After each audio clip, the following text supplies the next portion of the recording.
Atari. Tenho certeza de que você já ouviu falar nesse nome, de que pra gente compreender a história dos videogames, é legal a gente saber sobre o Atari.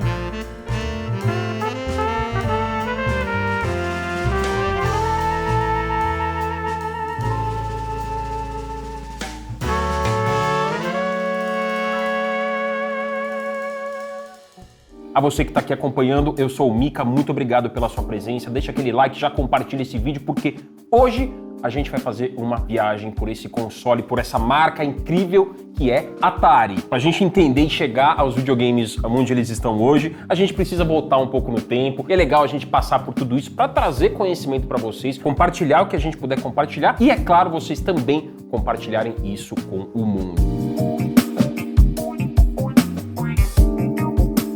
Hoje eu tô aqui até mais fitness para falar, mais clean, mais limpo para falar sobre esse assunto. Até fiz aqui a barba pra gente se comunicar de uma forma mais rejuvenescida, já que a gente tá voltando no tempo, né, com uma aguinha que também tem sua finesse. Então vamos juntos nessa jornada sobre o Atari.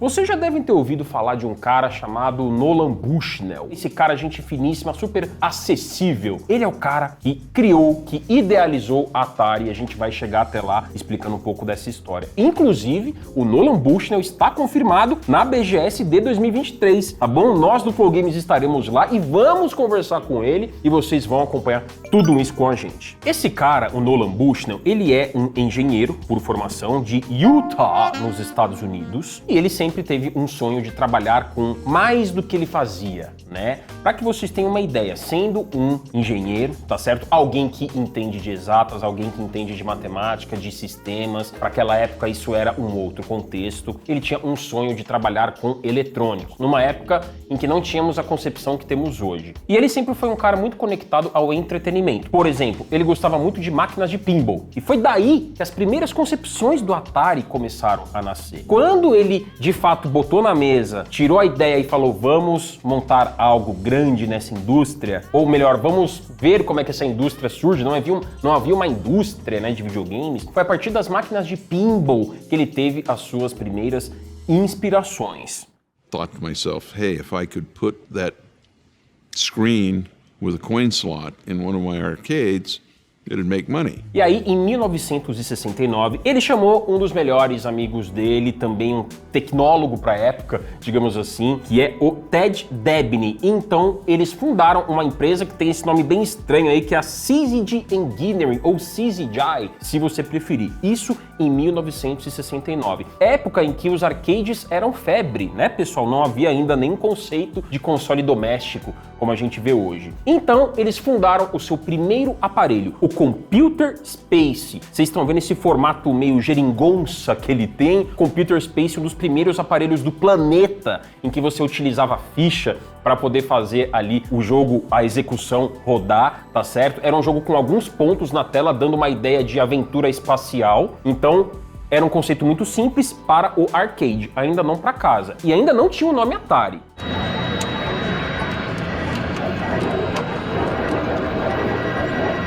Aí, em 1972, olha só como essa bucha demorou para aparecer. Eles perceberam que esse nome já estava registrado. Esse nome CZJ ou CZJ já estava registrado. E detalhe, por uma construtora de telhados. Então, eles tiveram que pensar em um outro nome para a empresa deles. Levou 3 anos para que eles tivessem aí algum problema jurídico e tivessem que mudar o nome. Então, veio o nome Atari. Aí você me pergunta, e o que significa Atari? Por que Atari? Atari vem do japonês Go, que em pronunciado é Ataru, e significa uma mira, algo que você tem no seu alvo, né? Algo que você tem na sua mira. Esse é o significado de Atari, vindo do japonês, que era um jogo bem popular no Japão, esse que eu mencionei agora há pouco aqui, chamado Go. Nesse jogo de tabuleiro chamado Go japonês, existia lá o Atari, que é o alvo que está em destaque. Esse é o significado de Atari, do japonês Ataru. Você sabia dessa?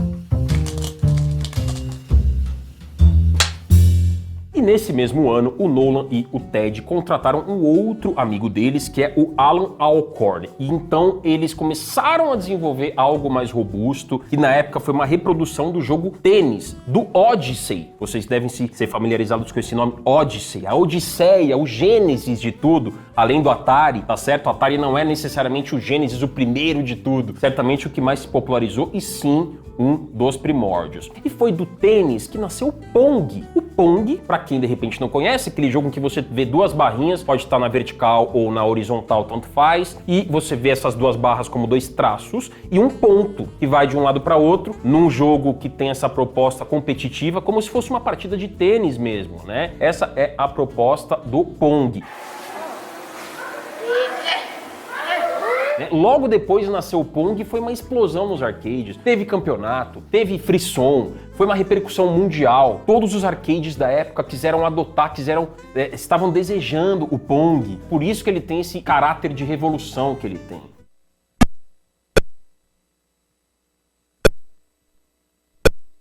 Foi inclusive em 1975, no Natal, mais precisamente, de 1975, que o Pong explodiu em vendas, lançando ali junto com o Atari 2600, e ele é aí como um dos mais proeminentes da família Atari, o 2600, porque ele definitivamente estabeleceu a marca na casa das pessoas, não somente nos arcades, e foi com o Pong que isso aconteceu. Claro que a gente viu um monte de clássicos, né, galera? Vocês já devem ter ouvido falar em River Raid, Pitfall, Activision, em seus primórdios.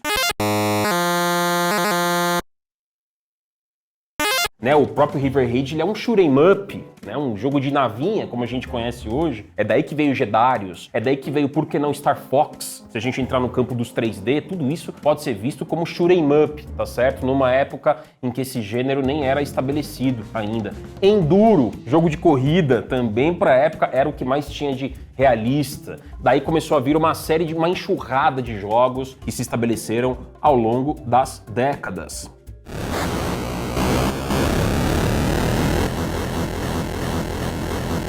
E aí, vocês viram então esse trio de ferro, tá certo? O Nolan, o Deb e o Alan. Um deles, o Ted Debney, ele não pôde lidar com esse sucesso do Atari. Só para que vocês tenham uma noção, o Pong, ele vendeu 7.000 unidades. Para aquela época, pessoal, 7.000 unidades num jogo é muita coisa. A gente tá falando na década de 70, né? Não havia ainda um mercado estabelecido. Então, um dos executivos desse trio de fundadores aí não conseguiu lidar com esse sucesso. Ele tava tendo uma espécie de burnout na época, falou, olha, isso aqui é muito para mim, não quero encarar tudo isso aqui, não quero essa indústria, então ele saiu da companhia.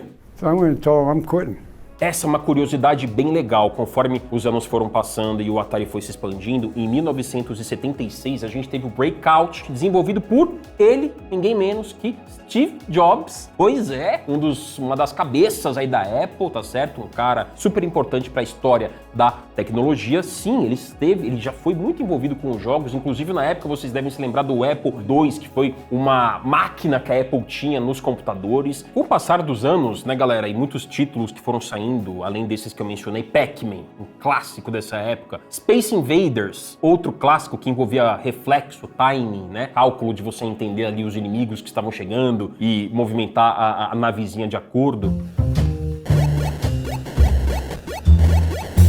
Sob a tutela da Warner, a Atari, passando por uma série de pequenas dificuldades, ali inclusive financeiras, em 1978, a Warner assumiu a tutela ali de publicação, de controlar os negócios da Atari. Ocorre que, com isso, veio muita pressão. Grupo Warner, grupo gigante, pressão, acionistas, tempo, prazo apertado, e nesse período, o Nolan Bushnell se demitiu. Acontece muito isso do próprio fundador sair de seu negócio, tá certo? E, inclusive, nessa época que existia muito da alma dos desenvolvedores, afinal de contas a paixão e o talento começavam a se aflorar mais nesse período porque havia um mercado maior, a gente viu alguns desenvolvedores deixando a Atari, inclusive alguns nomes lendários que eu vou mencionar aqui que vocês podem já ter ouvido falar: David Crane, Larry Kaplan, Bob Whitehead e Alan Miller. Em 1979, eles fundaram aquela que seria a primeira ou uma das primeiras third parties da indústria, a Activision. que eu mencionei agora há pouco. Pitfall, a jungle adventure game designed by David Crane from Activision. A Atari também quis surfar nessa onda dos computadores adaptados, né? A gente tem esses dois modelos aí, o Atari 400 e 800. Eles são computadores que rodavam alguns de seus jogos, e por mais que não fossem tão poderosos quanto o Apple II, que eu também já trouxe aqui para vocês, eles venderam bem inicialmente, principalmente na Europa. Só que com o passar dos anos e com o surgimento de outros aparelhos, principalmente aparelhos alternativos, como se fossem clones, pois é, a gente trouxe aqui no Flow Games, assistam aqui um vídeo que a gente tem sobre esses clones que existem de consoles, e do Atari, já naquela época, que aqui a gente já tá falando, se aproximando dos anos 80, começaram a sair alguns clones e a concorrência começou a aumentar. E, portanto, o interesse do Atari era mais disputado. Você concorda? I agree.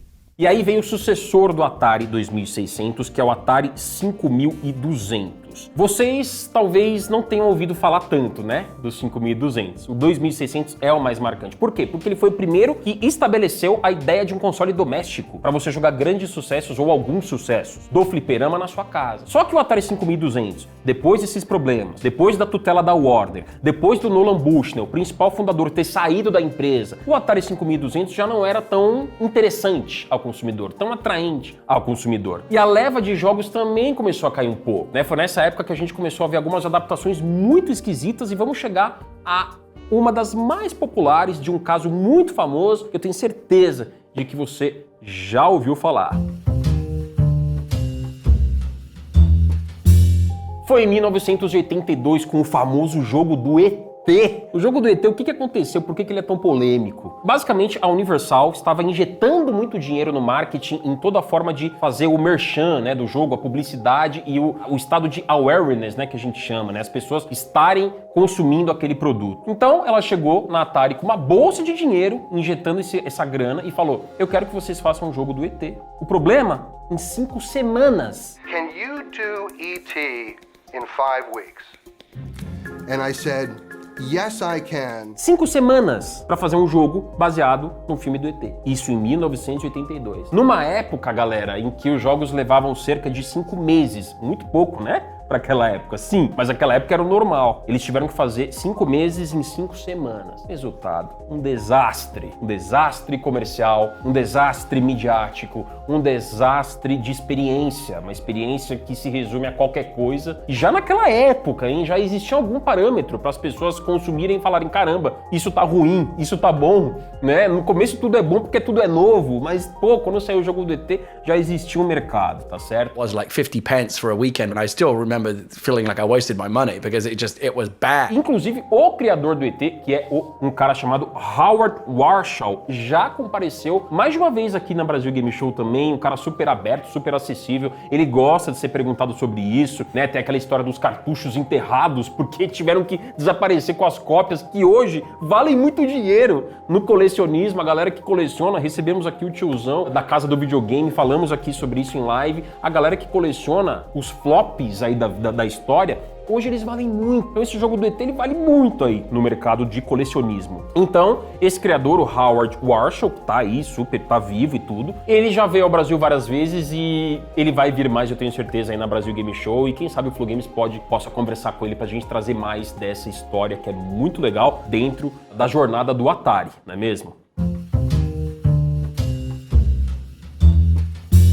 E aí, chegando a alguns finalmente e momentos de separação da empresa Atari, em 1984, ela foi dividida em 2 empresas. Uma ficou responsável pelos aparelhos, pelo hardware, e a outra pelo software, que é a Atari Games. A primeira foi vendida pela Warner, lembra da Warner, que assumiu a tutela de distribuição? Ela vendeu a parte dela, e isso em 1984, enquanto o segmento de jogos foi repassado para Namco em 85. A Namco, que é antiquíssima, né, uma empresa no mercado japonês, atua há muito tempo, com pachinko, hoje está firme e forte aí como Bandai Namco, mas se remodelou também e atuou aí de mãos dadas com a Atari, para quem não sabia dessa história. Entre 85 e 96, a gente tem um salto temporal aí, porque foi um engasgo comercial, tá certo? Um engasgo de conteúdo para Atari nesse período. E aí, depois da Time Warner e por fim a WMS em 96, a subsidiária da Midway mudou o nome para Midway Games West e a partir disso começou a assumir uma nova faceta que estava buscando se reidentificar ou se reencontrar, acho que essa é a melhor palavra, no mercado. A Midway, aquela de Mortal Kombat, deve se lembrar desse nome, Midway, ela acabou em 2003. Estava atuando com a Atari. E aí a Atari voltou para a Warner, né? E aí tivemos também ao longo do caminho, salteando, fazendo alguns saltos temporais aqui no tempo, nós tivemos o Atari 7800, que saiu em 1984 e trazia a retrocompatibilidade. Já havia conceito de retrocompatibilidade naquela época, só que também um grande desinteresse pela marca, pelos motivos que eu mencionei agora há pouco. As crises administrativas, financeira e de criatividade, que acho que é a pior crise que uma empresa de entretenimento pode passar, né, pessoal? Ela também tentou alguns anos depois emplacar com o Lynx, um portátil, a gente vai colocando imagens aí para que vocês possam ver, um portátil que trazia uma inovadora tela colorida, mas sem jogos muito fortes, não adianta, o mais importante é a biblioteca, e ele acabou sendo engolido pelo Game Boy nessa época da Nintendo, não teve como, né?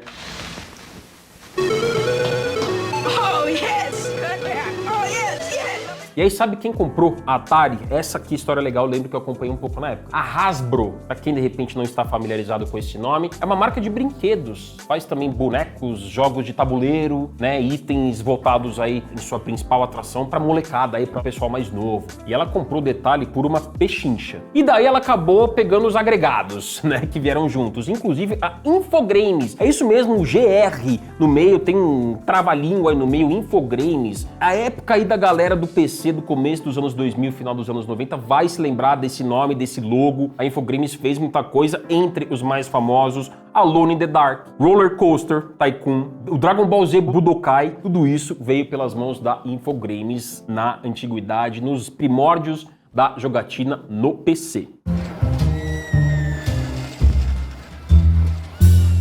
Em 2001, a Atari tentou voltar a trabalhar mais diretamente aí com os jogos, mas foi em 2003 que ela conseguiu, digamos, algum respiro. Com o jogo Enter the Matrix. Exatamente, a Atari entrou ali por trás, na parte de publishing, do Enter the Matrix, que foi um jogo baseado na franquia Matrix, que na época ainda estava na febre do cinema, estamos falando em 2003, tá certo? Um jogo que saiu pra geração do PlayStation 2, primeiro Xbox, teve versão pra PC também, e foi um jogo bom, um jogo legal de ação, uma boa adaptação da franquia Matrix para um formato de jogo. A Atari conseguiu dar um respiro, digamos, comercial nesse período.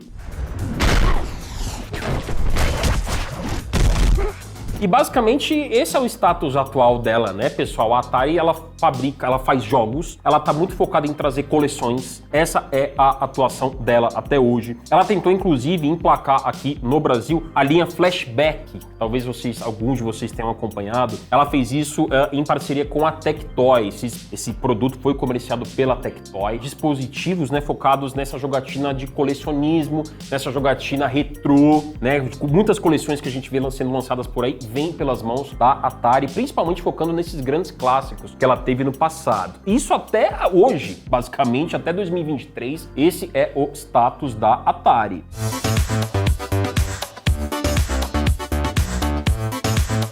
Em 2021, a título de curiosidade, 2 anos atrás, agora bem recente, ela até fez uma tentativa de reviver o Atari VCS, que é um modelo antigo e viria agora para os tempos atuais de forma atualizada, um sistema baseado em Linux, tá certo? Seria basicamente um console novo da Atari, claro, com uma pegada retrô, né? Não para competir com o Xbox, não para competir com o PlayStation, Nintendo, nada disso. Um console com uma pegada retrô. No entanto, não houve interesse dos acionistas, não houve, como é que se diz, tração, tá certo? O projeto não pegou tração internamente e acabou sendo descartado. E olha só onde a Atari se enfiou. Bem recentemente, agora em 2022, ela entrou no universo dos NFTs, trazendo os GFTs, que é uma espécie de loot box, um NFT. Então, sim, podemos chamar de um NFT surpresa. Todo mundo tentou abocanhar um pouco, né? Nós acompanhamos muito essas notícias, né, pessoal? Square, Ubisoft, recentemente vimos várias marcas.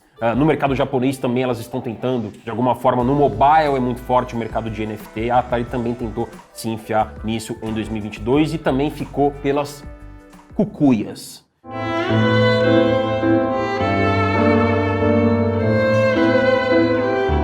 Então, esse é o status atual aí da Atari, ela tá muito mais forte no passado do que no presente, né, pessoal? Mas com certeza fez parte e fará parte fundamental da nossa história enquanto jogadores de videogame. Conta aqui nos comentários seu contato com essa marca, se teve algum, seu parente teve algum, seu pai, seu avô, seu tio, seu primo, você conhece alguém que tenha, você coleciona, gosta dos jogos, quais são os seus clássicos favoritos, além de tudo que a gente trouxe, que eu trouxe aqui nesse vídeo, o que mais que você tem, que histórias você tem para compartilhar da sua vida com o Atari. Comenta aí pra gente saber, compartilha, deixa aquele like e muito obrigado pela companhia de todos. Eu sou o Mika, um grande abraço, valeu!